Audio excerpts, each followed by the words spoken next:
Youth Council of Foreign Ministers is one of the initiative of ICYF, and it has been implemented in accordance with the resolutions of the Council of Foreign Ministers of OIC. Actually, we are used to organize these events at the sidelines of the Council of Foreign Ministers, but due to the pandemic that is affecting all jobs all over the world, we had to take this event also to the online.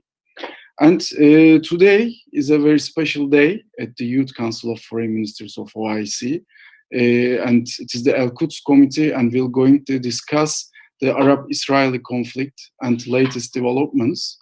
As one of the most powerful era of ICYF, we are bringing together with you the leading officials and the diplomats and governmental persons who are in the center of the topic that we are discussing. And today we are going to host a very, very special person, His Excellency Jibril Rajoub. The General Jibril Rajoub is the president of the Higher Council of Youth and Sports of State of Palestine. And His Excellency is not a very well-known state person, but also his life, he spent his life on a dedication to cause of Palestine. So today you will have the opportunity to listen the experience and the vision of His Excellency, who is in the center of this conflict and the Palestinian cause. His Excellency is online right now. Excellency, welcome. I think your mic is muted. Yes. Assalamu alaikum, Excellency. Excellency, I think still your mic is muted. If the technical guy, I think there is a technical problem about His Excellency's connection, but I'm sure it will be solved very soon.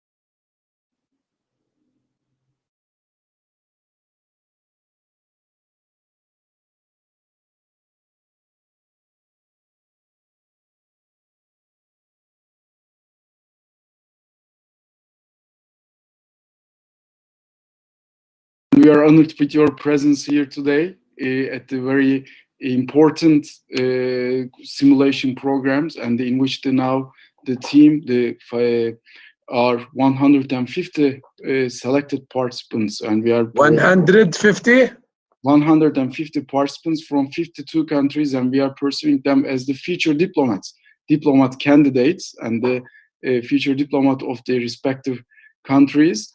And at this second day of the Youth Council of Foreign Ministers of OIC, they are going to first listen from you about this Al-Quds Committee, Arab-Israeli conflict and latest developments. Then they are going to write resolutions about the cause. First of all, I want to give a very brief information before leaving the floor to Your Excellency. And then we will going to listen in-depth analysis of your good self. From the ICYF perspective, I mean, ICYF, as you all aware, is the affiliated institution of the Organization of Islamic Cooperation, which is previously named the Organization of Islamic Conference, and it was founded in 1969. But the trigger of the establishment of the OIC was the infamous attack to Al-Aqsa in 1968. So, which means that the reason why the OIC is established is the Palestinian cause and the Al-Aqsa. And today, we are at a point that the state of Palestine is recognized by the 138 United Nations members, and it has a status of an observer state in the United Nations. And today we will listen the cause of Palestine and the Arab-Israeli conflict from a person who is at the center of this conflict and who dedicated his life to the Palestinian cause, His Excellency General Jibril Raju. And I want to give a very brief information about His Excellency. First of all, I would like to highlight that. I mean, I think told you 2 times that he dedicated his life to Palestinian cause because it's not a simple word, but a real word, and we really mean that because His Excellency spent his 17 years in prison at the Israel occupation, and he was released at 1985, and he had very high level position on this cause, and he was the head of the preventive security force in the West Bank between 1993 to 2002, and he was the advisor of the National Security Council and the member of the Fatih Revolutionary Council until 2009, and member of Fatih Central Committee and the deputy of its general secretary. And he was elected as the Secretary General of the Fatih Central Committee in 2017. So today is a very important day for us to listen the perspective of His Excellency General Jibril Rajab about the current status of the Arab-Israel conflict within the circumstances of the Al-Quds Committee. Excellency, due to your very hectic schedule, we plan to finalize this panel at 4:10 as we informed that you have different programs after this event. So we will going to just receive the written questions from the colleagues that will be submitted to the chat box, and we will submit you a few of them due to the schedule. And we are now very thrilled to listen your point of view and expertise, Excellency. I understand. First of all, good morning or good afternoon for everybody. And I'm very glad and proud to join you on this panel. But I wish if I can know exactly whether you prefer question and answer or general presentation about the cause. Excellency, a general perspective, which includes the recent developments as well. Recent updates about the Palestinian cause will be very good, and receiving the background information and the substantial issues related with the Palestinian cause will be very valuable for our team. How long time you give me for the presentation? Well, you prefer, I don't want you to be fed up. No, I think all the team is ready and thirsty to listen from you about this huge experience. I think 45 minutes is more than welcome. 45, including the questions and answers, okay? Okay, Excellency. Okay. First of all, we are here in Palestine, living under Israeli occupation since 1967. The population here in the occupied territories in the West Bank, in East Jerusalem and Gaza, we are 5 million. All in all, the Palestinians are about 13.5 or maybe 14 million, half of them inside Palestine, historic Palestine, because we are 5 under the Israeli occupation since 1967, and 2 are in Israel before 1967 border, since 1948. And here, our confrontation with the Israelis started from the first moment that they occupied the rest of Palestine on 1967. From the first moment, the Israelis started their policy, which is the Israelization of the whole Palestine, which means building settlements and starting confiscating lands and suffocating the people to leave Palestine. But from the other side, we started a military resistance, and we started a policy to keep the Palestinians to remain on their homeland. The steadfastness, the tolerance to stay in Palestine was a strategic goal. As the Israelis acted on three tracks. The first one is building settlements.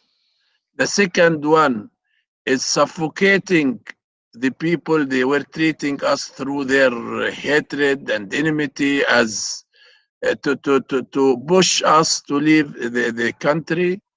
The third track is their jails, their prisons, which I think the number of the people who entered the Israeli prisons may be one, maybe 5, 6 times, about million since 67, which means there is no house, there is no family without having one, and maybe more than one person who spent many years in Israeli jails. And their prisons, the policy in the prisons were fixed that those prisons, through living conditions and maltreatment, should be as a substitute to the gallows. They cannot hang everybody, as they wanted us either to die or to suffer physically or psychologically through maltreatment, beating, torture, bad conditions, which I think even in the 15th century were better in to compare with the Israeli prisons. But in spite of that, we are still surviving, we are still believe in our cause, and we are still capable to sacrifice for the sake of Palestine and Al-Quds. And I don't want to go to the whole period since 67, but everybody knows that in the 90s we signed a peace treaty with the Israelis. That treaty, which recognizing the very existence of the Palestinian people and their right for self-determination in the occupied territories, East Jerusalem, West Bank, and Gaza Strip. And at that time, we had Yasser Arafat, the late Yasser Arafat, who was a national icon, and I think he was also dedicated to the cause, who led the Palestinian resistance and led the Palestinian for reconciliation and for peaceful settlement with the Israelis based on the two-state solution, recognizing the very existence of our people and our right in self-determination. And he signed this treaty with Rabin. But the right wing in Israel rejected, opposed, and they, from day one, started doing their best to destroy and to undermine any possibility to have reconciliation or to have peaceful settlement based on recognizing the right of the Palestinian people to have their own independent sovereign state. And I don't want also to go to the details, but immediately Rabin, who signed with us, was assassinated by a crazy fundamentalist Jew. Expanding the settlements, expanding the existing ones, confiscating more and more lands and building more and more settlements, I think was the strategy of the right wing, who started to accelerate even their policies. The issue of Jerusalem is also a priority, targeted. The Israelization is also number one on their plan. And anyone who now is coming to East Jerusalem will see how the Israelis are building here, building there, punishing, suffocating, destroying Palestinian homes, and so on. But recently, I think, which was everybody's feeling, this crazy president in America who published his deal of century, which is ignoring the minimum Palestinian, even fundamental rights of self-determination, and he adopted 100% the Israeli policy, which is not recognizing us or recognizing our right according to the international legitimacy, giving Jerusalem to the Israelis as their capital, trying to bury the core of this conflict, which is the 7 million refugees who are living in exile. Also, and I'm very sorry to say that, even pressuring the Arab countries not to continue their donation for us, and cutting all the support, the financial support from everywhere, aiming to suffocate us and waiting for our surrender, which did not happen and will not happen. Now we are in a very complicated and difficult situation, whether in Gaza, which is under siege, whether is in Jerusalem, and the people there are facing a racist, a fascist policies to suffocate them, to push them and expel them outside of the country, and to what we are facing in the West Bank, which is settlements and checkpoints and restrictions on our movement. From the other side, we are behaving and we are working and developing a strategy on 3 tracks. The first one is trying to end the split, the political division between the Palestinian political factions, and achieving a Palestinian national unity. We started a dialogue. We were in Istanbul, in Doha, in Damascus, in Beirut, in Jordan, in Cairo, talking with our brothers in Hamas. And I think we achieved a lot, and we are not far from achieving and building a Palestinian national unity based on a political plan, which is a Palestinian independent sovereign state, also on a popular and non-violence resistance, and building a sharing of power through general elections. The second track is the popular resistance on the ground.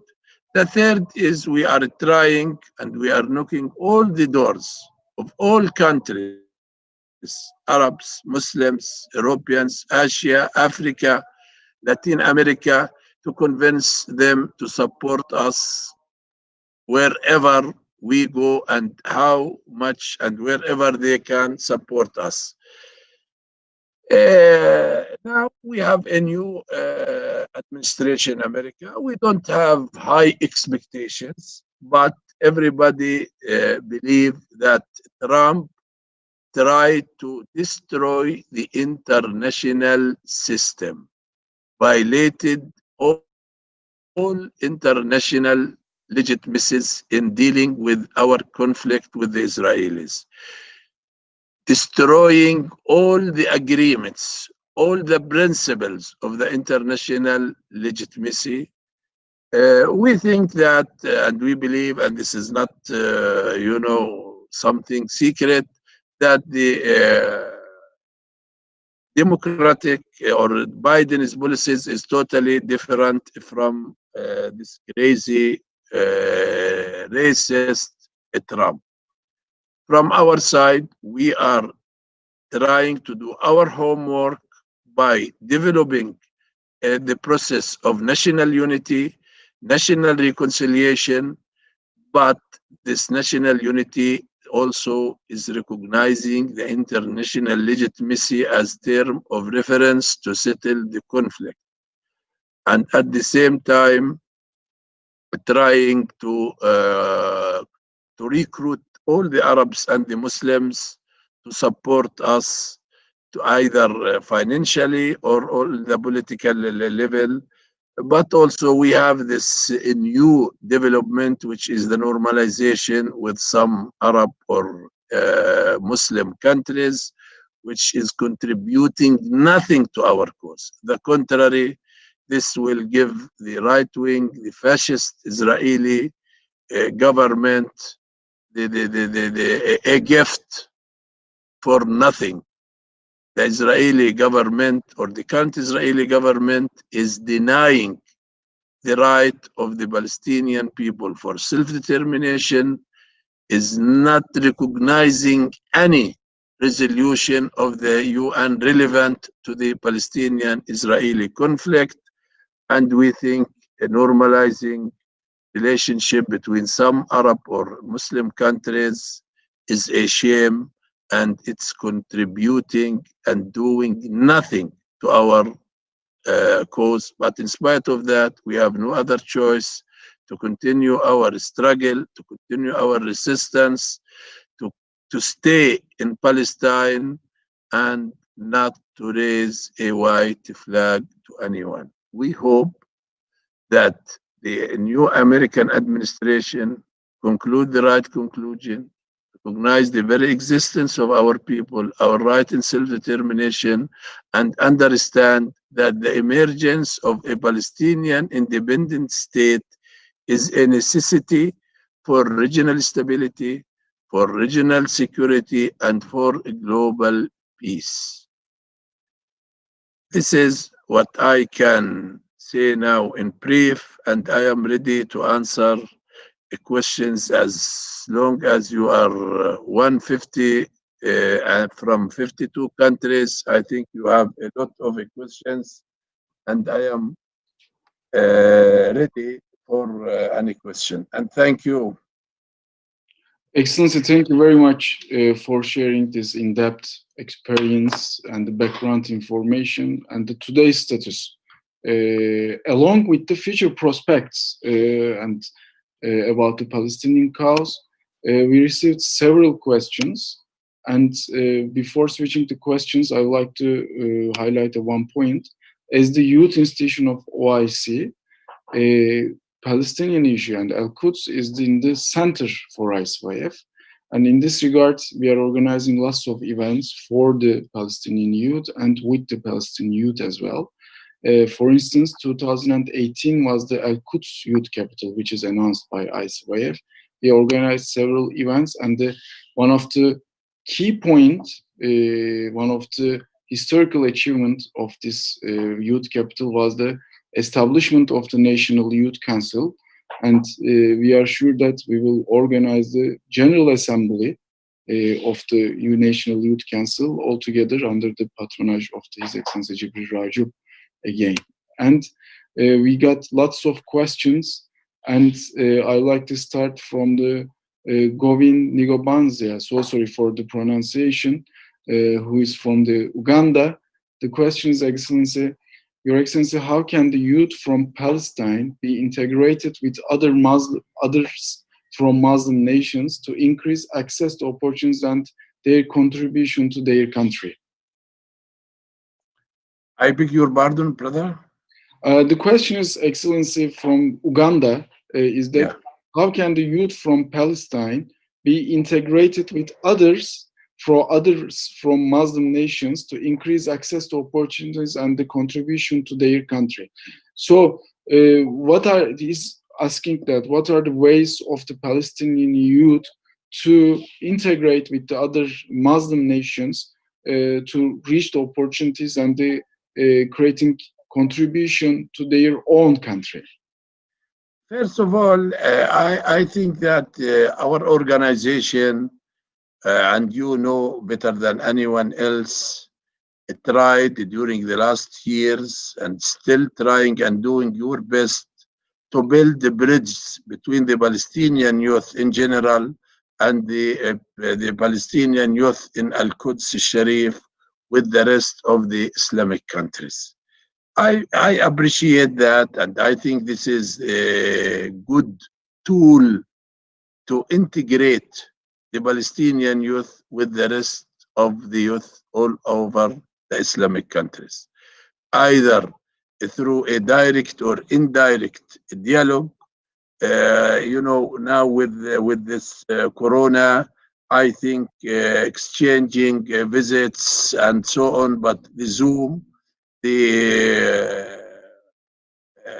technical or the technology could be a substitute, but two things are very important for the youth in Palestine in general and Jerusalem. The first one is to know the history of this conflict, to know the background, to know also the policies of the Israelis, which I don't exaggerate if I say that it's the same that faced some people, someone, somewhere last century in Europe in the 30s and 40s of last century. The same means, the same policy, but we are in 21st century, targeting the human being in everything, in education, in agriculture, in medicine, in every aspects of his life. Second, targeting the land, even to change the shape of the territory, the Israelization in everything. I think without knowing the situation and what's going on, integrating the Palestinian youth with the Islamic youth is not easy. Second, we believe that also the youth in the Islamic countries have to work and have to act and have to initiate working within their society. The awareness of what's going on, the political support, the diplomatic support, the financial support, the educational support, I think is the responsibility of the, because of, as you said, Al-Quds is the center, Al-Aqsa, and so and so. As therefore, I think integrating the Palestinian youth with the Islamic youth could be so easy, and our organization could be the bridge and could be the platform from one side to supply and to explain and to expose the suffering, but at the same time to expose the steadfastness, the determination of our youth here in Palestine to stay and to fight back and to explain. And from the other side, also, if we, as youth and even as a people, feel that our youth Muslims everywhere are working, are even trying, and sometimes even paying visits to Palestine. This is a great message that to our youth that you are not alone, that we are with you, that we are working and we are believing in your justice cause. Thank you very much, Excellency. And I'm from Africa, I want to move on to the Far Asia, Southeast Asia, from Muta Fitrani Bahaki, from Indonesia, addressed that. Dear Excellency, what are the most effective way and steps that we can take as youth of Muslim world to help our brothers and sisters in Palestine? There's a question from Indonesia. I think it's also referring that the physical distance between the Indonesia and the Palestine and the Muslim country, and they are interested of doing something good for the Palestine. They want to stand with you with this cause, and they are asking what is the most effective way for a simple Muslim youth to show his support to Palestine. Yani, first of all, I would like to thank the Indonesian people. I know them and I know their president. I know a lot of people there, and I know how much they like Palestine and how much Palestine and the Palestinian people mean for them. Uh, I do believe that hosting Palestinian youth, visiting Palestine as a youth and having a joint camps here in Palestine, whether in Gaza or in the West Bank, is the most important mean to give hope to the Palestinians, to encourage them, to give them even the direct and the right support. Although we are living, as you said, and we are very far from each other, but okay, physically engagement through either hosting there or visiting here, I think this is the great message and support to our youth here in Palestine. And I think organizing this after the corona is so easy. And the national team of Indonesia, we hosted them more than one time in Palestine, and also we played there in a friendly games, and the impact of such either in sport or in youth, the impact is very great. Thank you. As we reach to Indonesia, I want to just go to the neighbor one country, Malaysia. Dear brother Ahmed from Malaysia is asking that, Excellency, from your opinion, with the election of President-elect Joe Biden, do you think it's significant towards realizing two-state solution or otherwise? I mean, you talk about this issue in your wise presentation, but I think they are requesting another perspective from your understanding, Excellency. Do you think it is significant towards realizing two-state of solution or otherwise as the Joe Biden became the president-elect? It's a question from you or from Malaysia? Malaysia, Ahmed, he's also with the same name with me. Like, okay, good. Anyhow, first of all, I would like to send my best regards to the Minister of Youth and Sport in Malaysia. I think he made a very, very interesting and courage statement about the issue of hosting games, if this required to host Israelis, as he's ready to. As the Malaysian people are, I think, are very close to our hearts. But the issue of the two-state solution, you know, this is up to the international community. I can assure everybody, all the Muslim youth, that we are here. We are 5 millions. We are 5 million rocks on their chests. We have no other place. We will not leave. We will stay here in Palestine, either in Israeli jails or under Israeli racist, fascist occupation.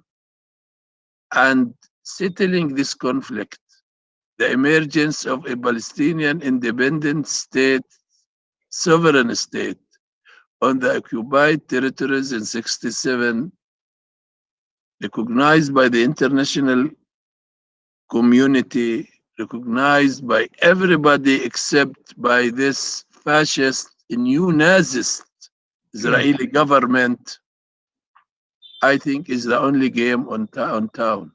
There is no other solution. There is no way to achieve security, even for the Israelis. Stability for the region, for the global peace. The only way is to have an independent Palestinian state, is the two-state solution. With Biden, I think they recognize this. But we need, first of all, national unity, Palestinian, and this is, we are working on that. And almost all the Palestinian political factions accept the international legitimacy, which is a must. The second, there is almost a national consensus about the nonviolence resistance. And also there is a national consensus that we have to make sharing of power through general elections. And then the ball will be in the court of the international community. The ball will be in the court of the Arab countries, the Muslim countries, to support us. If we are not moving, if we are not working, why Mr. Biden will have the settling this issue as a priority?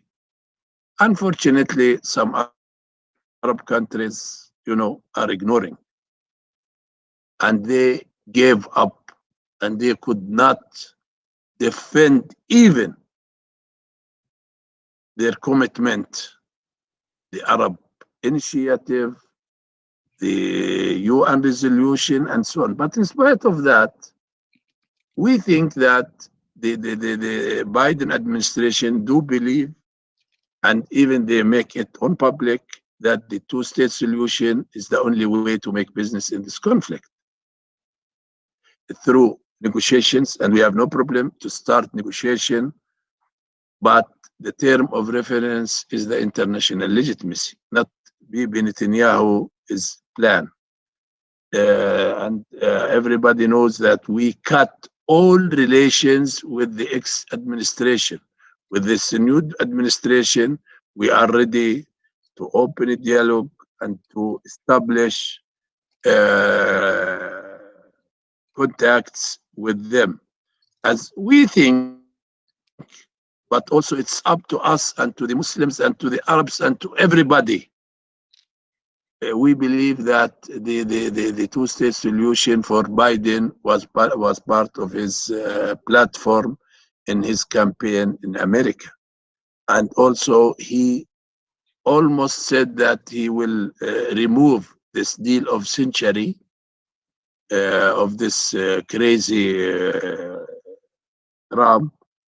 As therefore, we are waiting and we are ready and we are trying to do our home nationally by this national unity, but also we need the support of everybody.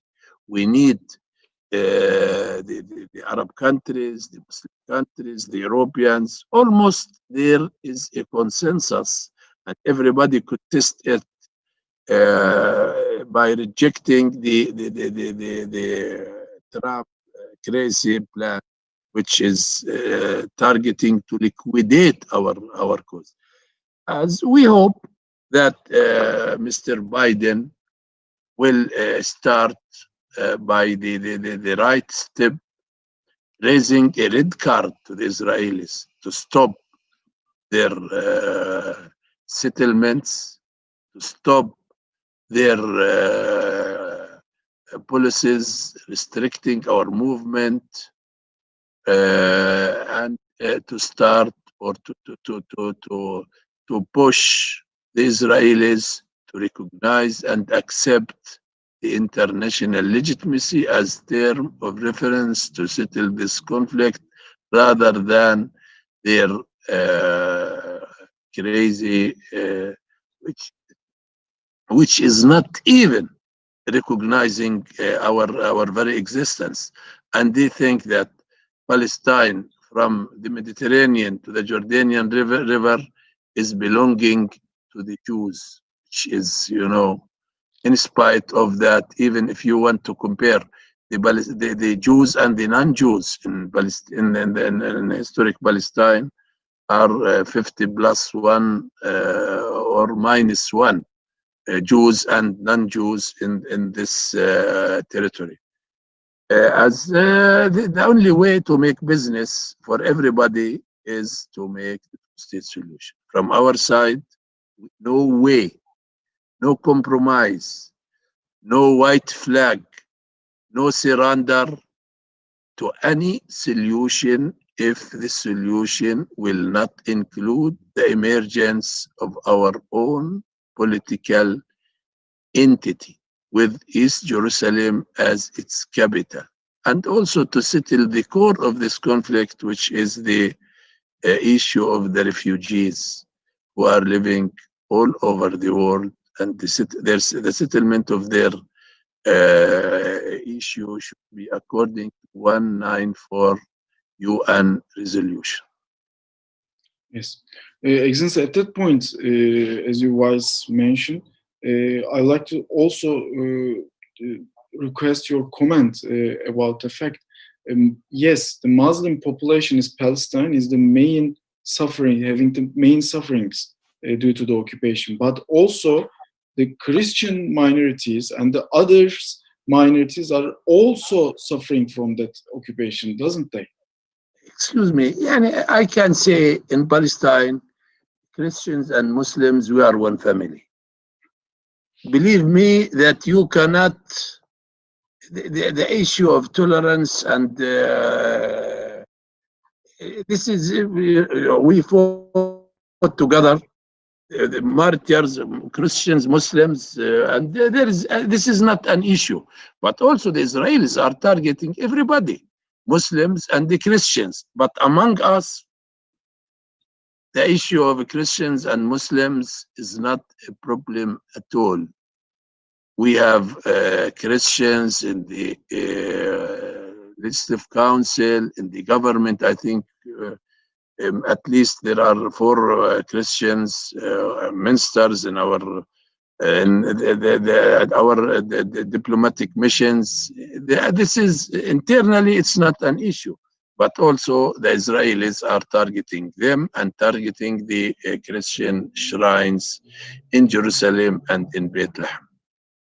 Yes, this is a very important background because some resistance against, and as you mentioned, a racist occupation. Excellency, as I mentioned, not only OIC countries, but also the minorities from the non-OIC countries are also participating at this important program, which we're going to take another 3 days. I want to address you another question from Mauritius, Mr. Zakil Tarsu. Exactly saying that, Assalamu alaikum, Excellency, how can a non-OIC country like Mauritius can help for the cause of Palestine as a non-Muslim country? I know it's not in the basis, but I want you to also explain how the non-Muslim countries are also supporting the cause of Palestine. Non-Muslims, how to support? How to support the non-OIC countries, how can they support the cause of Palestine? He's asking that as a minority and living minorities. And he's also saying that my second question is that, can we host a virtual conference in Mauritius where you can have a dialogue between our local people here in Mauritius? In this regard, the situation of Palestine, and as from there, we can try to find a way to support you people. So he's also inviting you to deliver a speech for the youth of the Mauritius and making you... the un-Muslim minorities, you mean? Sorry? The minority or Mauritius, you say? What did you say? Mauritius people. Mauritius, they have good tea there. Yeah. So he's also inviting you, and also in his questions, I'm paraphrasing that. Inviting me personally to go there. Sorry, Excellency. Inviting me personally to go there, or what? I think it's for now it is virtual one, but I think that when the pandemic is over, they are inviting you in person to. I have been once there. Oh. How? And he wants to know how they can support us. Yes, and also he's inviting you for a conference. Yeah. I think one of the pioneers in UK in the 70 years who organized and developed an organization, an Islamic organization supporting Palestine, was from Mauritius. And I think later on, he became the vice president of Mauritius. I don't remember the name, but this is a reality.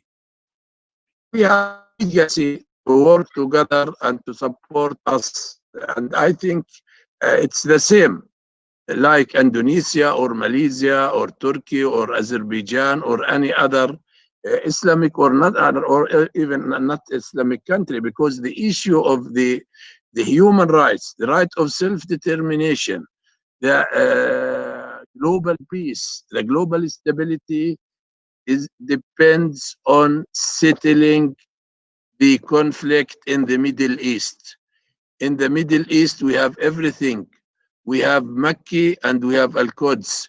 We have the oil. We have, I think, even the geographic position is very important. The stability is very important for everybody in Asia, in Africa, and in Europe. As therefore, I think it's the interest of Muslims and non-Muslims, for the people who are in the Middle East, for the people who are in North America, to achieve peaceful settlement in order to contribute to global peace and to achieve justice for the Palestinian cause as a matter of principle, for either for human rights or for right of self-determination. As I do believe again that everybody, wherever he is, he can contribute and he can make something for Palestine.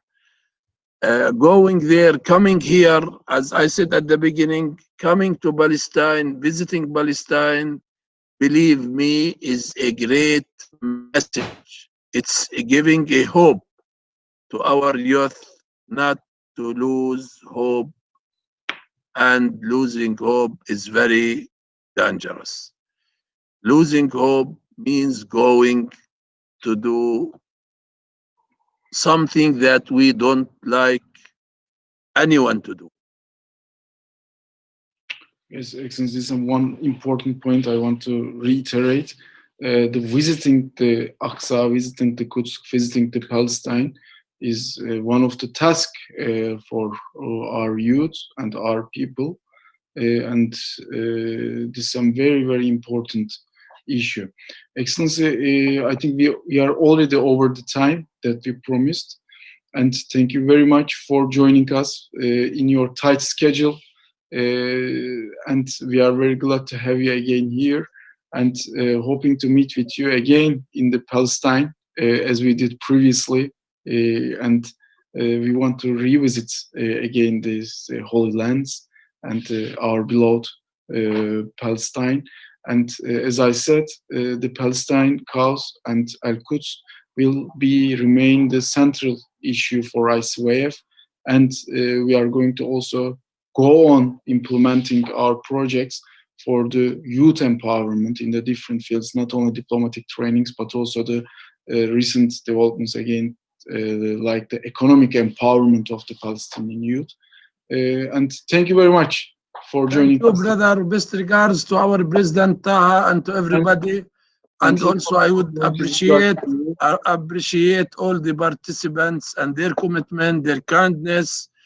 And once again, I invite everybody after the corona, come to Palestine, stay with us, and you will enjoy being here in the Holy Land, being with the Palestinians who believe that once, with your support, we will have our own independent state. Thank you, and I wish you good health. Thank you. Bye. Thank you very much. Thank you, Yanis. Thank you, Yanis. Thank you. Thank you.